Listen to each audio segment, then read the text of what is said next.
Hello and welcome to the Dailies.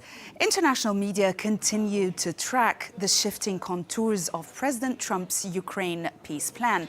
They noted key revisions that were made, such as the removal of limits on Ukraine's military and the deferral of territorial questions. All of these changes that eased European concerns and raised doubts in Moscow. In the US, attention turned to a major legal development. A judge threw out the cases against James Comey and Letitia James after ruling that the prosecutor who filed the charges had been improperly appointed, sparking fresh debate over the administration's use of legal authority. American media continue to focus on President Trump's Ukraine peace plan and its amendments, as well as the peace negotiations in Geneva. The New York Times offers a detailed look at Secretary of State Marco Rubio's scramble to salvage a peace plan that had veered sharply towards Russian interests and triggered a political firestorm. The piece explains that after a leaked 28-point draft exposed heavy Russian influence and alienated European allies and also Kiev, Rubio rushed to Geneva to soften the most controversial provisions, including limits on Ukraine's military, NATO restrictions, and also territorial concessions. The report portrays a divided Trump administration, Trump publicly pressuring Zelensky and also embracing the draft, while Rubio tries to reframe it as a starting point rather than a U.S. proposal. Yet the piece notes that these revisions may not make the plan unacceptable to Putin, leaving the negotiations uncertain and increasingly fragile. In its editorial, the Wall Street Journal outlines the contours of a credible peace outcome in the war between Ukraine and Russia, arguing that any durable agreement must balance territorial integrity, accountability, and also security.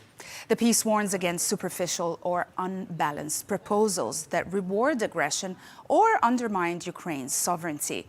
It also emphasizes that a genuine settlement must respect Ukraine's core principles, ensure justice for war crimes, safeguard democratic institutions, and involve a strong security architecture backed by Western partners. The editorial also cautions against proposals tilted heavily towards one side, arguing that legitimacy and trust depend on consensus and realism. European outlets described the revised plan as a needed course correction after a draft that leaned too heavily towards Moscow. They welcomed Europe's firmer stance on protecting Ukraine's territory and limiting concessions, yet they stressed that core disputes, borders, security guarantees, and NATO issues remain unresolved. The Times editorial argues that Europe must urgently increase its support for Ukraine, not only militarily, but also through economic and political backing. After a leaked peace proposal threatened to destabilize Allied unity, it warns that European capitals underestimated the impact of the original draft and now need to recalibrate their strategy to prevent Kiev from collapsing under pressure. The piece calls for renewed funding, more robust security guarantees, and a unified or united diplomatic front capable of resisting aggressive moves by Russia. Europe must step up decisively to preserve regional stability, uphold democratic norms, and ensure that Ukraine survives this critical moment. Amish de Broughton-Gordon wrote in The Telegraph, arguing that President Trump fundamentally misunderstands Vladimir Putin's psychology and motivations when negotiating over the war in Ukraine. The columnist suggests that Trump is prepared to embrace a deal that appears heavily tilted towards Moscow, ignoring what the author describes as Putin's deeply entrenched patterns of aggression and manipulation. According to the article, trusting in Putin's promises or underestimating his tactics poses a major risk for Kiev and its allies. The writer frames the current US-Russia discussions as dangerously naive, warning that any deal must account for Putin's history rather than rely on surface-level assurances. The Guardian examines this peace initiative involving the war in Ukraine, highlighting how U.S. Army Secretary Daniel Driscoll, previously not known for diplomacy, has become the surprise envoy fronting a conversational plan closely aligned with the views of JD Vance and his circle. The analysis indeed argues that Driscoll's close personal and political ties to Vance, a growing influence in the administration, explains his central but unexpected role. The story frames the development as evidence of shifting foreign policy calculations inside the administration, raising doubts about the plan's accessibility to Kiev and also its allies. Ukrainian media reported that the original 28-point U.S. peace proposal has been heavily revised, with several Russian-favored demands removed and the plan shortened.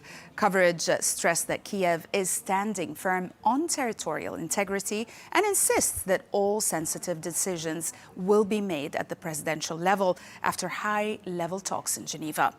While in Russia, media coverage of the amended peace plan was indeed cautious, with the Kremlin saying it has not yet seen a final version and is closely monitoring developments.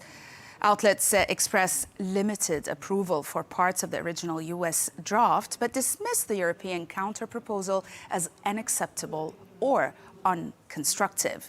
Several commentators argue that without a formally agreed document negotiated directly with Ukraine, constant revisions risk stalling the entire process. And in the U.S., a federal judge dismissed the criminal cases against former FBI Director James Comey and New York Attorney General Letitia James after ruling that the appointment of interim U.S. Attorney Lindsay Halligan was unlawful. The Washington Post reported that the judge concluded that Halligan's appointment violated statute requirements and invalidated the indictments she brought against them. The piece explains that in Comey's case, the judge indicated that refiling is likely barred because of the statute of limitations has expired, while prosecutors in James's case could seek new indictment under properly installed attorney. The report also notes that Justice Department's leadership condemned the ruling and pledged to appeal. In a scoop, Axios revealed that President Trump is preparing to initiate a direct conversation with Nicolas Maduro, following a recent U.S. designation labeling Maduro as a head of a terrorist organization. The report highlights that the administration is simultaneously conducting Operation Southern Spear, a campaign targeting drug smuggling vessels with more than 20 missile strikes on boats in the Caribbean linked to alleged trafficking. The piece quotes officials who say the planned Trump-Maduro talks reflect a pivot towards diplomacy rather than an immediate ground invasion or capture operation. While no date is yet set for the call, U.S. officials emphasize that all options are on the table. The report frames the moment as a delicate mix of force and communication aimed at disrupting drug networks and pressuring Venezuela's regime.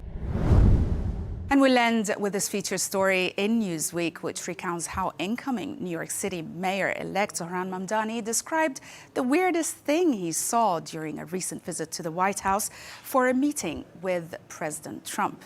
Sitting in the waiting room before the meeting, he noticed a coffee table book titled UFC at the White House. He said he was baffled flipping through it.